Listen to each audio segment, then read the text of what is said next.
point out some of my colleagues in the room. We've got Simon, who's our Director of Tech, Don, one of our devs, and I'm not sure if there's any others, but you can raise your hands. So we're really happy that you're here for for our first event post-COVID.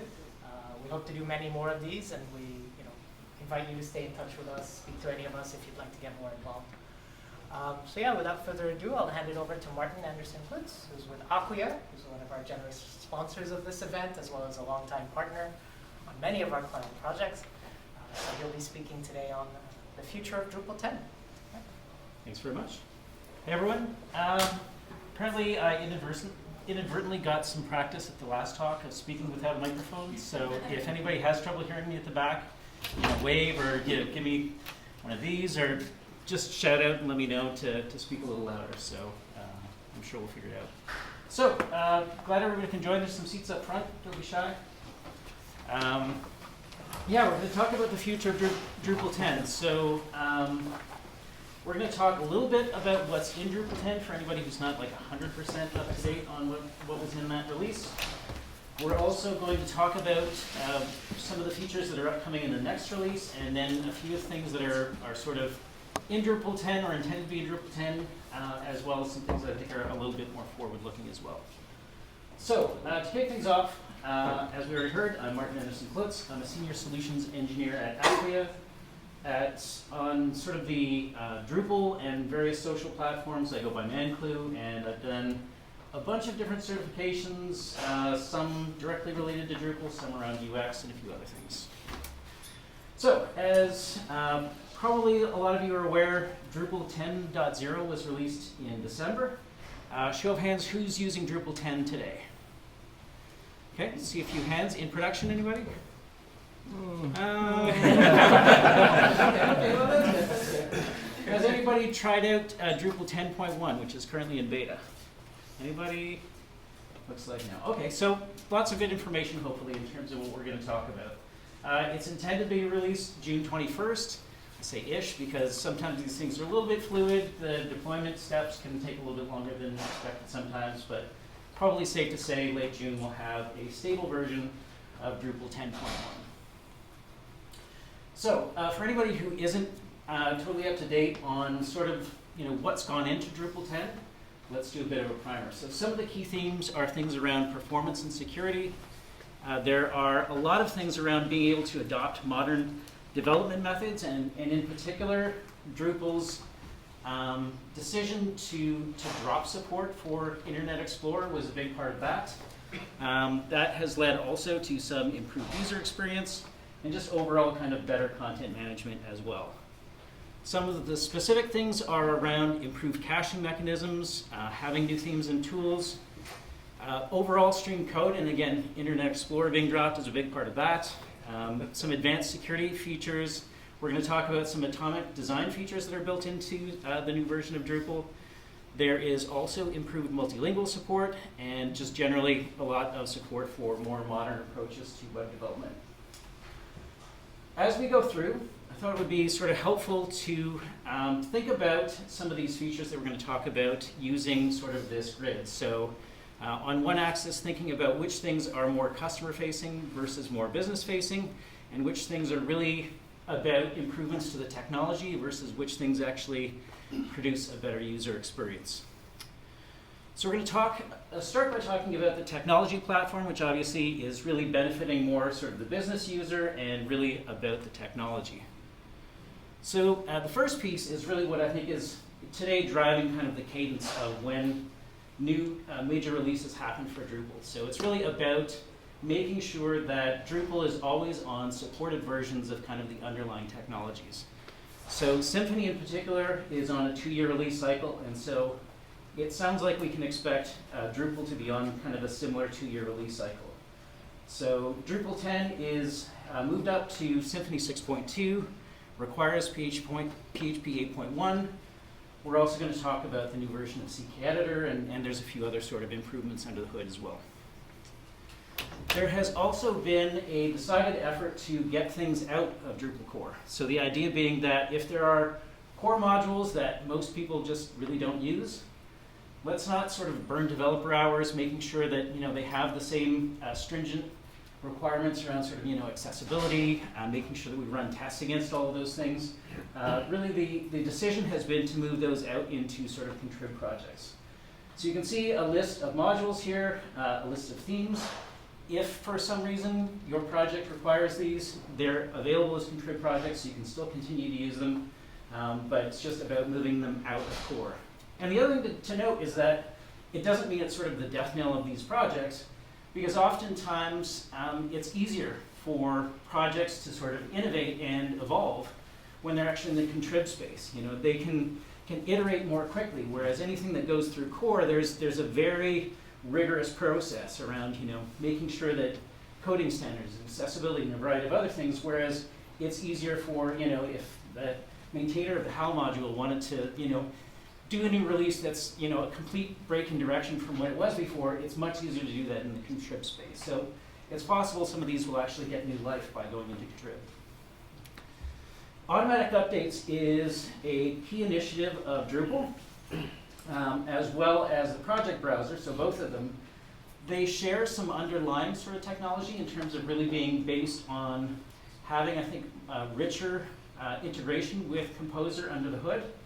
And both of them, I would say, to some degree, are really targeted more at sort of like small, medium enterprise in terms of who's really going to benefit from these things. But a lot of it is for sort of, I would say, less sophisticated, technically sophisticated teams in terms of how they're going to work with Drupal. So the idea of empowering somebody who's new to Drupal to, number one, be able to have kind of that App Store type experience rather than having to go onto Drupal.org and do a search, try and figure out which of these like 5 different modules that all sound like they're going to do what I want, which is the one that I should choose. Having something that's more of an App Store experience that by default is only going to show them results that actually will run on their site, have them sort of ordered by popularity, which ones have security coverage, all of those kinds of things that a seasoned Drupal developer will probably already know to do. Providing some of that same insight to a less experienced Drupal user or site owner is really going to make the experience of owning a Drupal site much easier and easier to extend as well. Automatic updates is exciting because it means that a site owner who doesn't have the resources to sort of pay a development team to provide those ongoing updates can still have the comfort of knowing that as security releases come out, that his site is not going to be subject to next Drupal-Geddon or what have you. So again, there's some limitations. These features, and in particularly automatic updates, tend to work better on workflows that sort of aren't Git-based already in terms of applying local changes that could potentially cause issues for future deployments. So there are, understand that there are some kinds of sites where these features are going to be more useful than others. So in terms of this section, the changes in 10.1 that are due to be released next month are an update to Symfony to bring it up to 6.3. There is a fix for the 2038 problem. Anybody know what that is? So up until now, Drupal has been storing some dates, so like the node creation date, the time the user last logged in, a variety of other different things as timestamps, and has been doing it in a way that basically ends at the current, what we call the Unix epoch. So basically the way that those timestamps are stored means that it couldn't store one past the year 2038. And basically 10.1 is changing that data storage, so now it's, like probably the sun will have extinguished by the time we run out of dates. So I think we're safe. Right. But fortunately now in Drupal we've solved that. So, and then having automated accessibility tests for Drupal core using Nightwatch, I think is also going to be a really big improvement as well. So the next area that we're going to talk about is still business facing, but now more about the experience. What's the experience like for administrators and content authors and so on? So definitely a big improvement here is the Claro theme. Claro theme has been available in Drupal 9, but it was experimental for a while. As of Drupal 10, it is the default, so any Drupal 10 site will be able to make use of it. Definitely, a more user-friendly admin theme, definitely some accessibility improvements. The other thing of note is that it was really created as more of a design system. And so it's not just about having sort of a set of pretty interfaces, but it was really designed from the ground up to be sort of cohesive. Also, again, adopting some more modern approaches in terms of how it's actually coded, relying more on sort of, JavaScript-driven behaviors and so on. There are also some improvements in terms of its multilingual support. So the ability to sort of define more custom languages, manage some of the translations through the UI. To me, this has always been one of the strengths of Drupal, and it's actually what got me started using Drupal in the first place, is its multilingual capabilities. So it's great to see that Drupal core is continuing to sort of innovate and move forward in this space as well. CKEditor 5, I think, is actually probably going to be one of the biggest source of innovation in Drupal, moving through Drupal 10. Moving from Drupal or CKEditor 4 to CKEditor 5 may sound like it's just a version upgrade in the same way that Symfony and some of the others are. But under the hood, CKEditor 5 is a complete rewrite in the same way that moving from Drupal 7 to Drupal 8 was. And so what that means is there's a much stronger adoption of again, like modern practices. It means it's more compatible with lots of different JS frameworks. And there are a variety of new capabilities that already we can make use of. So there's a CKEditor 5 premium features module. So it does require a subscription for the company behind CKEditor, but it provides some really interesting capabilities. So things like the ability to do real-time collaboration, have inline comments, track changes, and revision history all directly within the UI. Not every site is going to need these, but for those that would make use of them, I think it's a really, really interesting capability to be able to say, yeah, we can do that in Drupal now. So here's sort of just a little animation of showing what that's like. It's sort of a Google Docs or Office 365 type of collaboration experience. So again, not something that every site will need, but I think it's really, really interesting that we can offer that now. Another thing related to CKEditor 5 is revamped media integrations. So the media integration was completely rewritten for Drupal 10, or more specifically CKEditor 5. And where in previous versions of Drupal, some of these things like how to align it, whether or not it needs a caption, some of those kinds of things, were all kind of managed in modal, so you'd be having to make these decisions without actually being able to see the content that you're working on, whereas in these newer versions, it's using kind of more of this ribbon interface where it just overlays it just slightly enough that you can still have the context of the decisions you're making, and I think just overall, again, it has a consistent, clean look as well. So in this space, for 10.1, some of the new changes are having a new UI for reusing existing fields. So for a long time, Drupal has had sort of this long, sometimes overly long drop-down that you would use for choosing that. They're trying to revamp that, make it a little more user-friendly. There's an updated UI for bulk operations. I think if anybody is using the Gin theme, anybody using Gin theme? Yeah, I see a few hands. Gin theme is almost like trying to be the leading edge version of Claro, and so I think some of those particularly the bulk operations UI changes were actually almost like previewed in Gin. So if you're using Gin, you probably won't notice a difference there, but now in Claro, so all Drupal sites will be able to make use of those. Views also can now use the admin theme, so if you've built a view that's really intended for admins, you can sort of keep them in that admin theme experience. And related to CKEditor 5, it now has Markdown support, so being able to do things like set headings, set inline code as code blocks or tags. Some of those kinds of things you can do with the keyboard now instead of having to sort of go to the keyboard. It's not a major change, but I feel like it brings some of the experience of using the WYSIWYG in Drupal kind of more in line with what people might be used to in like Slack and some of the other experiences that people use every day that already have similar support. The code block languages that you can use within CKEditor 5, you can also configure now. So if there are specific languages that maybe aren't part of the default set, you can improve that for your content creators. And there was sort of a bug in CKEditor 10 where they would all appear really, really short and then just start to expand as you put in content, whereas as of 10.1, it'll actually respect the setting as well. For the next section, again, we're going to go back to sort of the technology side, but now talk about what are some of the improvements that are more customer-facing. So the rule of jQuery is actually a pretty big one. I think Drupal was probably one of the early CMS adopters of jQuery and was incredibly powerful in terms of allowing Drupal sites to implement some pretty exciting features. But native JavaScript has really caught up, and so today there's not really a need for most sites to use jQuery.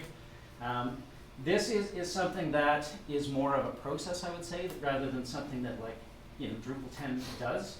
A lot of jQuery UI components have been moved out of Drupal core, but I think the removal of jQuery altogether is something that's going to take a few iterations to completely get done. The language selection, again, multilingual, has also been improved for site visitors, so improved detection of their kind of preferred language to be able to serve them that by default, and then a more customizable language switcher. So probably a lot of us who have built Drupal sites in the last few years have been using sort of like custom twig templates or different things to sort of get the exact markup that we want. And so hopefully this new set of configuration options will allow us to get more of that through configuration and less through custom code. Here are a couple of features on their surface. They may not sound like they go together that well, but I think the common thread here is that both of these are capabilities that in previous versions of Drupal you would really need sort of a contrib module, maybe even custom code to be able to do, and now Drupal does these out of the box. So lazy loading images, enabled for all images, and used responsive grid. There's sort of an animation you can see here.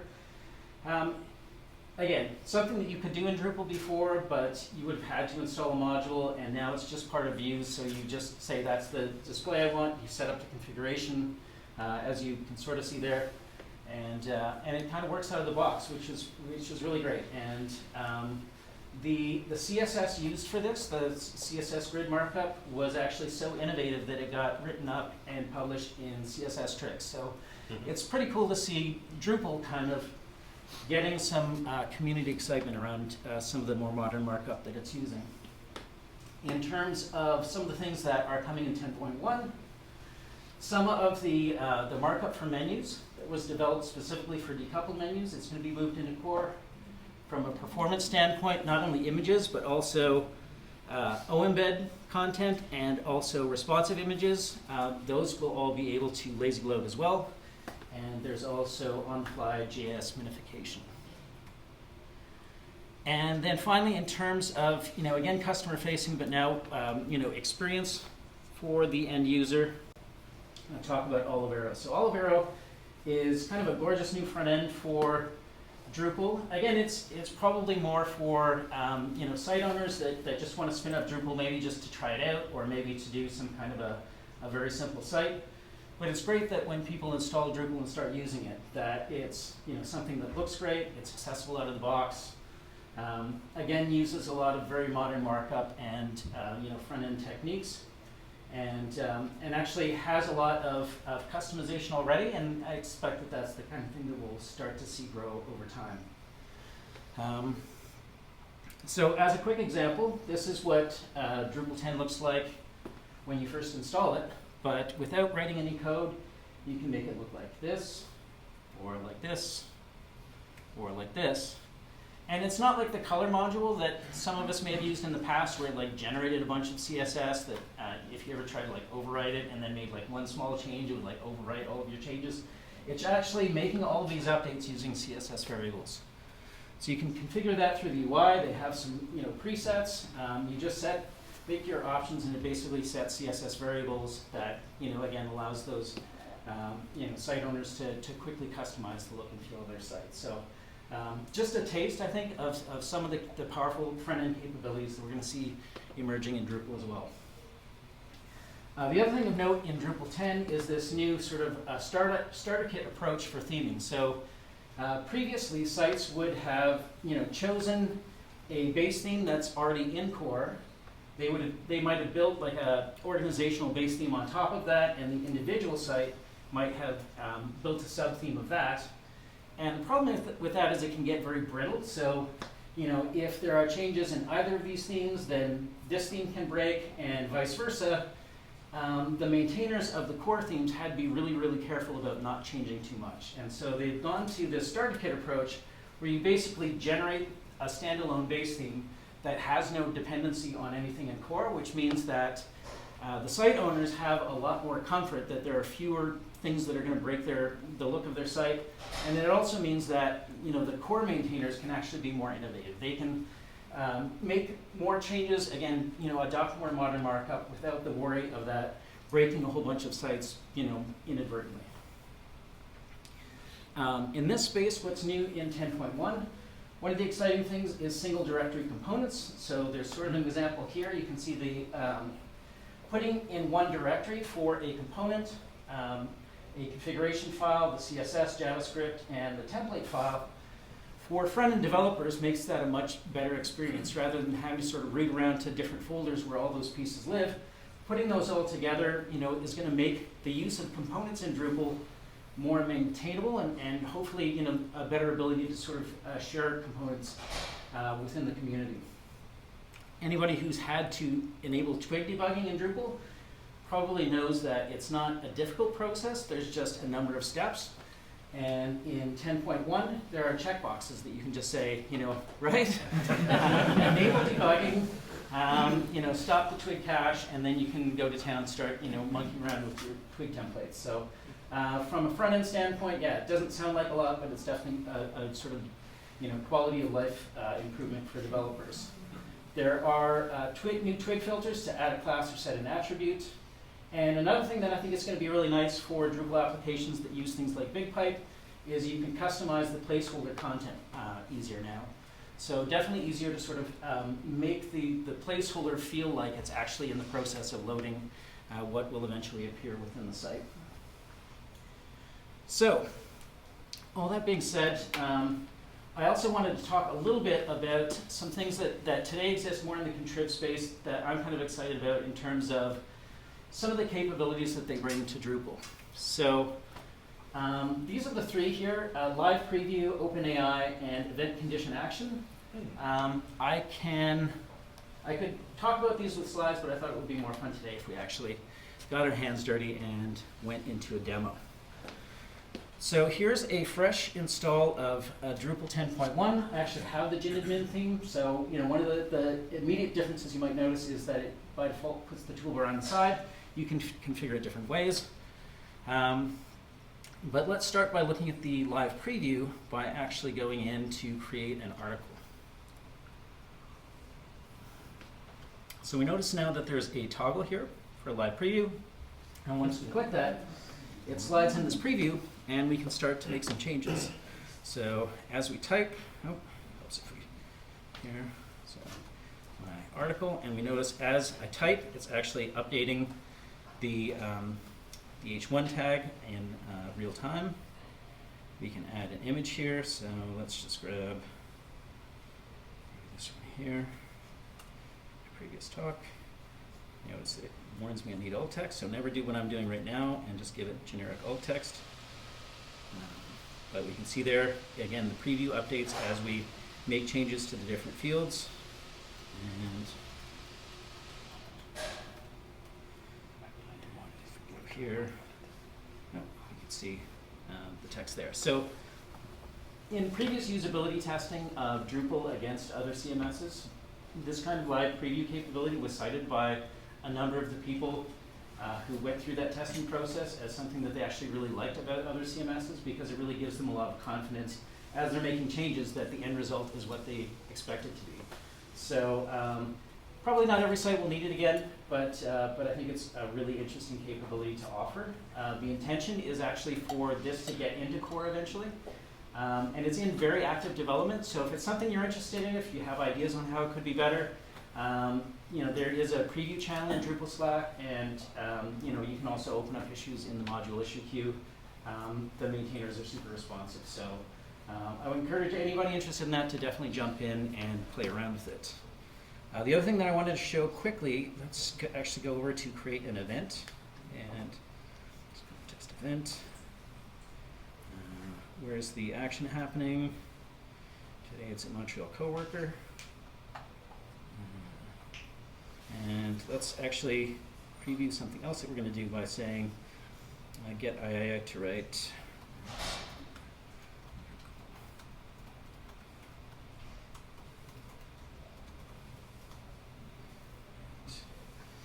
use the AI built into the WYSIWYG to generate our text, and then as soon as we navigate away from the field we can see that it has put that in. But the one thing that I wanted to point out here is that the layout for this particular content type is actually set using Layout Builder, and so the preview can actually preview using that Layout Builder created sort of template, which I think is pretty cool. All right, one other thing that I wanted to talk about, we've seen sort of the generative AI in the WYSIWYG, but if we go back up to the start of our site and go into sort of this existing article, let's just toggle this off for now. I wanted to point out that there are some additional capabilities that we can do using this OpenAI module. So we can do things like have it automatically adjust the tone, so make it super simple to follow, make it sound more professional, some of those kinds of things. One of the things that I think is super cool is that you can, with a single click, have it generate a summary for you. So I feel like we've all built Drupal sites where it intended to have these nicely written summaries and list a directory or something like that, and then editors never find the time to write those, so you end up using sort of the truncated version, and sometimes you can get tags in there and some funky stuff. So the idea that editors can sort of use what they or do what they need to do in terms of moving on with their day, but you can potentially have a site that uses AI to sort of distill down that summary automatically. I think it is really cool and potentially allows Drupal sites to kind of work a little bit more like they were intended to. In a similar way, you can have it suggest taxonomy terms, and I know that there's a lot of active development again on this OpenAI module. So there is, I think it's called OpenAI, again, a Slack channel. Maintainers are also very active if you open up issues on the module. So again, if this is something you're excited about, and I feel like these days you can't watch a newscast without AI being mentioned at least once, it's something interesting to play around with. All right, the last thing I wanted to talk about here is really the ECA module. So if anybody's not familiar with ECA, or Event Condition Action, it's really meant to provide a much richer tool set for managing kind of workflows in Drupal. So if we go into our workflow section and go into ECA, you can go edit this one that I had started already, and you can see that it's really a visual tool for building out sort of workflow-related functionality within your Drupal website. So if we look at this one that I've started, the event that triggers it is when any content goes from being the in-review workflow state to being in the published workflow state. When that happens, it's going to send an email to the author using a message that I've configured here. We've got some tokens in there that it can automatically replace. It's only going to follow these steps if the node of the author of the node is different from the current user, so no point like sending an email to the person actually publishing their own node. And once that happens, once the email is sent, it'll actually also display sort of a message to the user in the Drupal site to say, hey, just so you know, the author's been sent an email. Good. So fairly simple setup, really just like basically 4 elements. But for the sake of this demonstration, let's add to it and say maybe instead of it being on every content type, we want the notifications to go out only for articles and events. So we can save this one. Maybe we want to update our label here, change that from content to article, and then let's add a new event. And here we'll say event published. Select here workflow. Can you copy paste the workflow and update the triggers? You mean copy and paste the elements? Yeah. I'm not sure. That's a good question. Again, there's an ECA like a Slack channel, and the maintainers are super helpful in there. So if you have like sort of very detailed questions, or even like how would I do so and so with ECA, they'll usually be able to jump in and help you out. I do know that once you have any of those workflows defined, you can also export them and then like You could modify it and re-import it or do lots of different things. This is using what's called BPMN modeling tool directly in the website browser, but it's also compatible with like desktop software if somebody really wanted to go to town and make something super complicated. So lots of cool ways of using this. But just to finish our demo here, if we say content type event, and now we do our same setup, we don't have to do, we could say from any state if it goes to published, it should fire, but in this case we're going to do exactly what we said before. Let's say published, and then the last thing is to wire it up. And just like that, we've set it to now only fire on those 2 content types instead of all of them. So extremely powerful. One of the things that I think is super cool about this, well, there's a couple of things. So number one is that because it's so visual, I feel like you could build out something very complex, and as long as you've done a reasonable job of giving them, good labels that are sort of self-explanatory, you could show this to a person who's not technical, but maybe has a good understanding of like the business logic that needs to be modeled, and they can sort of look at it and say like, yeah, that's right on, or maybe we need to adjust a couple of things. Like, it's not a technical document that you're creating, really. The other thing that I think is super cool about this is that it means that you can do some really custom things in Drupal without writing code. And so in terms of new sites, it means less technical debt, because any code that you write is really technical debt. It also means that for Drupal 7 sites, if there are some small modules that you've been waiting to get ported to Drupal 10 before you upgrade, maybe this is an option to give you that same functionality without requiring a module, right? So maybe this helps the path of more Drupal 7 sites to get up to Drupal 10. So, all of that being said, let's go here. I wanted to show a more complex example. Obviously, I didn't want to build out something like this in real time, but to give you a sense that like you can build out something that's very, very complicated as well. So that's really what I brought to talk about. But if anybody has questions or wants to see other things demoed, then happy to take questions.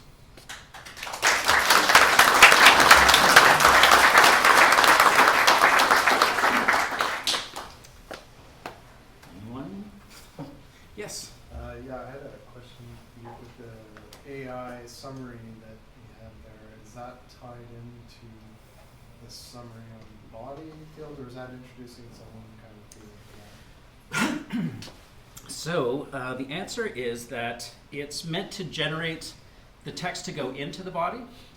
So the summary on the body. So if we go back into here, I actually opened an issue to basically say, let's do this again. When you run this, what it should do is it should give you a button to say accept, and then if you click the accept button, that it would automatically open up the summary here and then populate it in.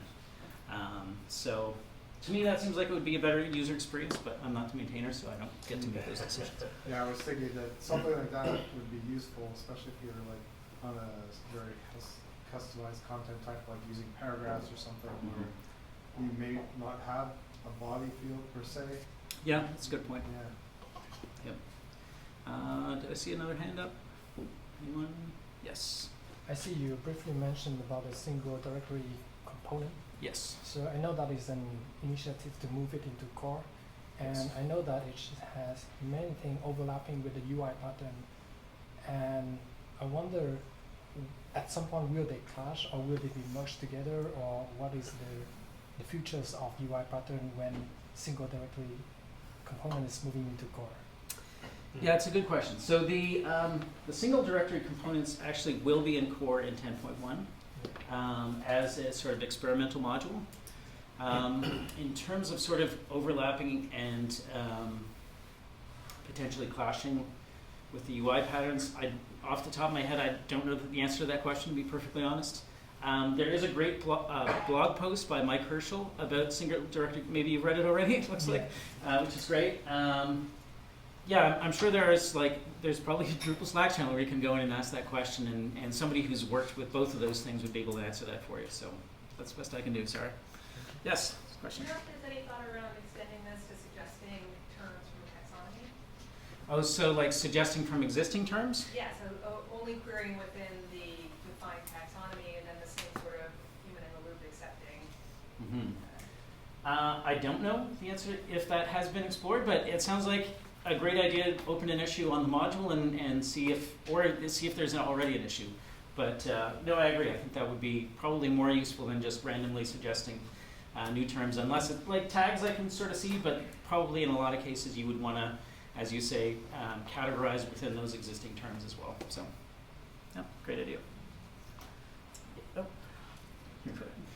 So the only thing we're on Drupal 9 at the moment, Okay. the only thing that's stopping us going to 10 is a few contrib modules that are lagging behind in compatibility. So is there any kind of coordination happening to get those modules to get up to speed?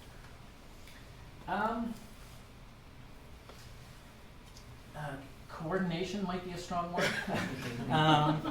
There's definitely been a lot of things to try and encourage, maintainers to update modules to Drupal 9.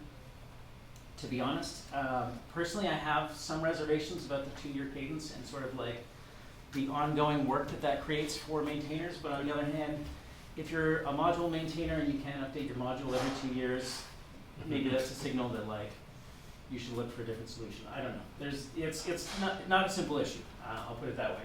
I definitely know that things like the developer, like on dev.acquia.com, there's a dashboard for module maintainership, and so if you go in and select an author, it'll like show a nice pie chart of their modules and which ones are ready for Drupal 10 and which ones aren't, and some of those kinds of things. So I feel like some of those kinds of things are meant to sort of like incent and sort of nudge maintainers along.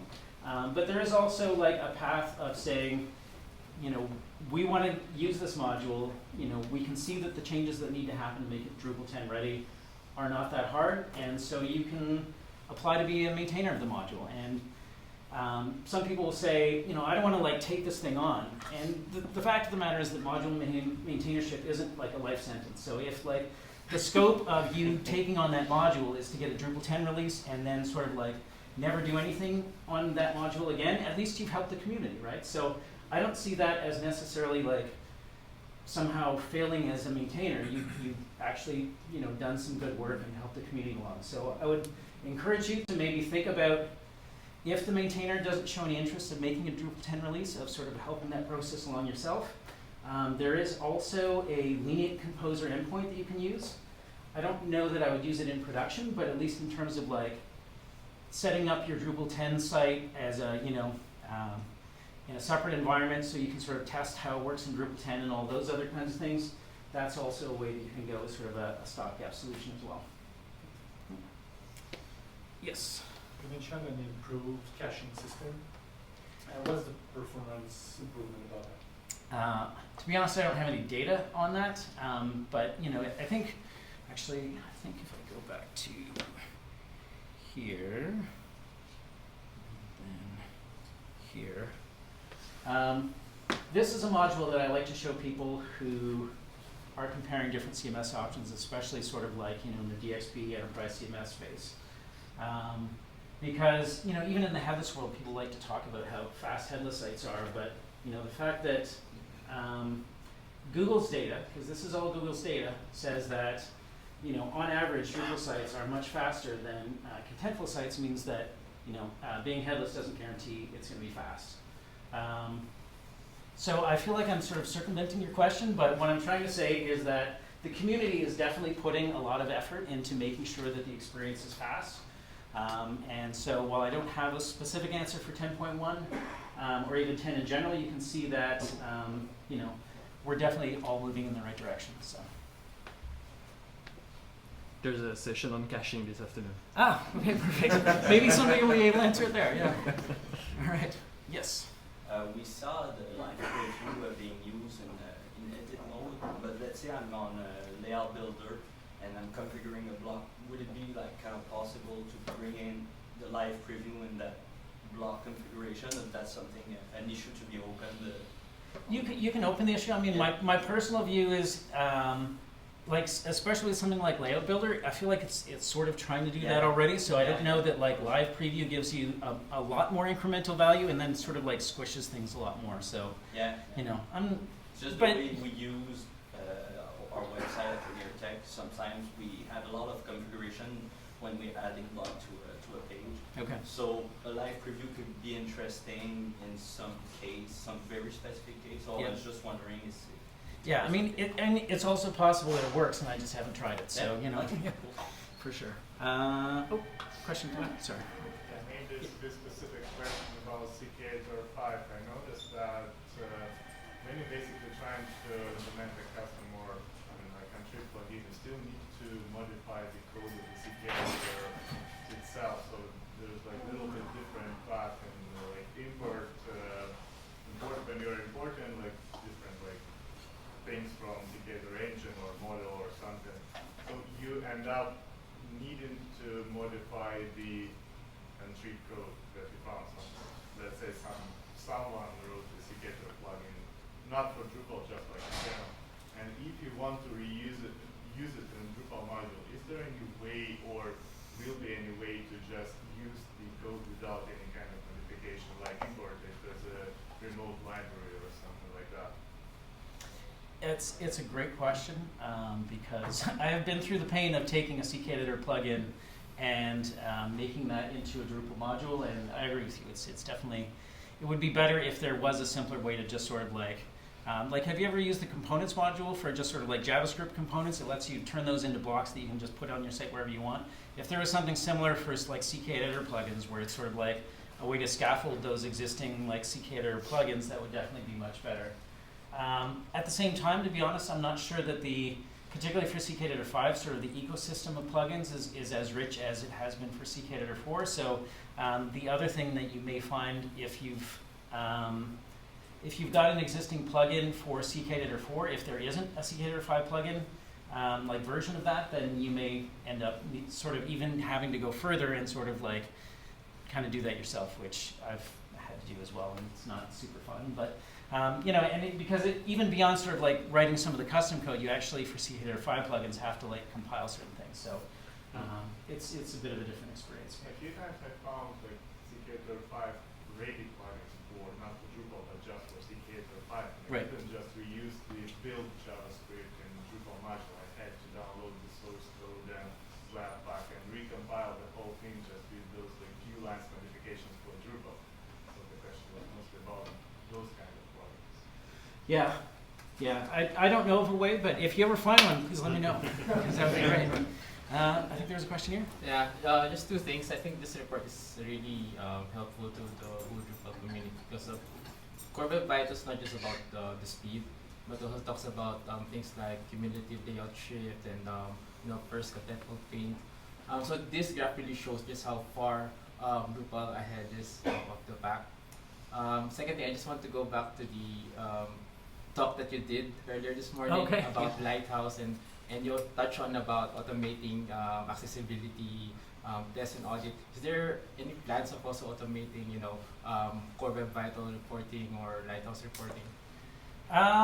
Like in Core, you mean? Yeah. Probably not. I mean, I feel like it's an interesting question. I certainly haven't heard any discussion. That's not to say that those discussions haven't happened.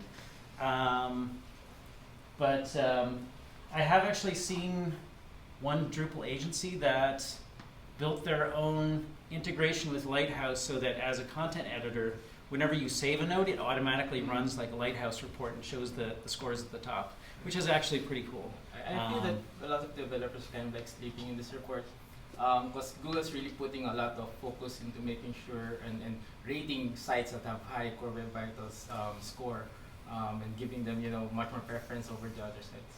Right. Yeah. No, I agree. And actually, I don't know if you listen to the Talking Drupal podcast. And shameless plug there, but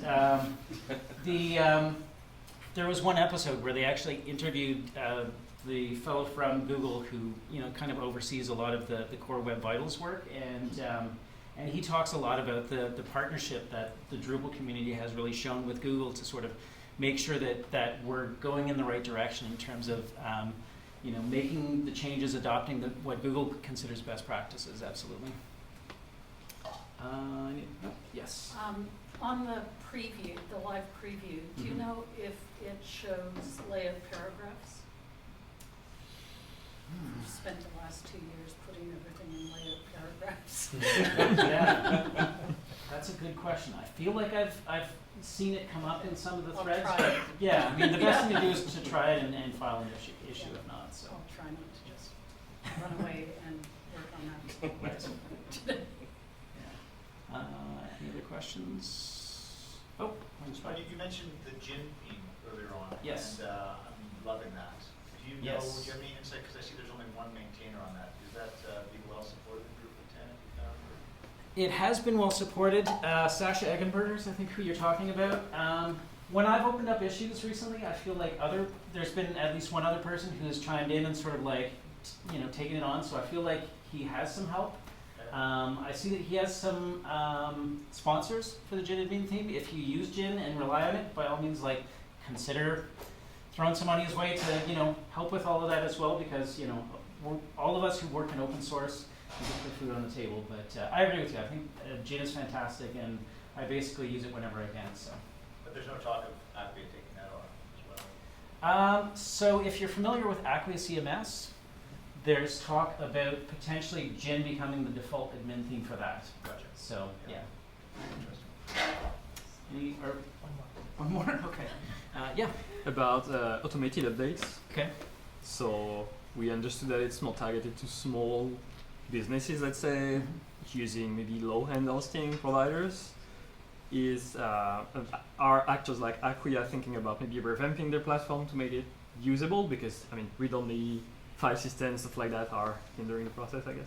So the way I would answer that is that today the automatic updates capability that we provide is actually through Code Studio, which is sort of like I like to think of it as like a Drupal optimized version of GitLab. So you get, in addition to all of the great things that you have with GitLab, a Drupal optimized automatic updates capability that whenever there's composer updates or it finds deprecated code, even in your custom code, it'll automatically create an MR.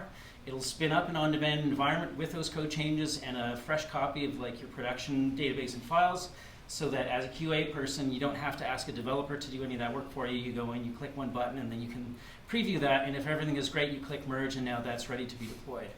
Like RA new generation, basically. Yes, exactly. Yeah, but also with the benefit of like automated testing, right? Yeah. Because all of those tests would run when the MR gets created. So you're still going to invest into tooling on the side rather than using what's inside Drupal for that kind of things, for professional or enterprise. Yeah, I think the challenge is that like Drupal is so flexible that it gets used in all kinds of different ways. To say, something that opinionated we could build into core and have it work everywhere is, probably not realistic. Like, there's probably something cool that somebody could do with contrib to sort of make it work a little better. Like, I know there's, is that? Anyway, I heard a beep and I didn't know if that was somebody. I know there's a really cool contrib module that you can use with GitLab where basically you can say, like, at the end of every day, if there are config changes in the production environment that aren't in the configuration, to basically open an MR in GitLab with those changes, so that it's like you can basically take whatever the admin on prod is doing to change the site and basically bake that into the code. Or I can recommend the read-only config module. So that, Sure. Thank you. All right. Yeah. Well, thank you very much, Martin. All right.